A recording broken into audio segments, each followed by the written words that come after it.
મહીસાગર જિલ્લાના લુણાવાડા તાલુકા નગરપાલિકાની ચૂંટણીને લઈને આમ આદમી દ્વારા ડોર ટુ ડોર મુલાકાત કરી ગેરંટી પત્રિકાનું વિતરણ કરવામાં આવ્યું હતું. લુણાવાડા નગરપાલિકા વોર્ડ નંબર 1 અને 2 માં જલાતીવાડ, ગઢમોહલ્લા, નાના સુથારવાડ, પ્રજાપતિવાસ વિસ્તારોમાં આજરોજ આમ આદમી પાર્ટી દ્વારા ડોર ટુ ડોર મુલાકાત કરી ગેરંટી પત્રિકા દ્વારા નગરપાલિકાની ચૂંટણીનો પ્રચાર કરવામાં આવ્યો, જેમાં આમ આદમી પાર્ટીને જનતાનો ખૂબ સહકાર મળ્યો હતો અને લોકોનો વહીવટી જવાબદારો તેમજ કોર્પોરેટ ઉપર ખૂબ આક્રોશ જોવા મળ્યો હતો કે જ્યાં જુઓ ત્યાં ઉભરાતી ગટરો, રોડ ઉપર કચરાઓના ઢગલા, પીવાનું પાણી એવી ઘણી સમસ્યાઓની રજૂઆત જનતા દ્વારા મળેલ હતી.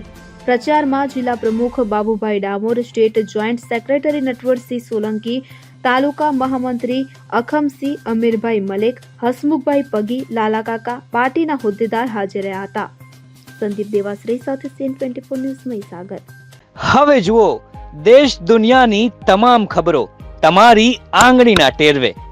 ઉઠાવો મોબાઈલ અને Google Play Store પરથી ડાઉનલોડ કરો અમારી CN24 ન્યૂઝ મોબાઈલ એપ.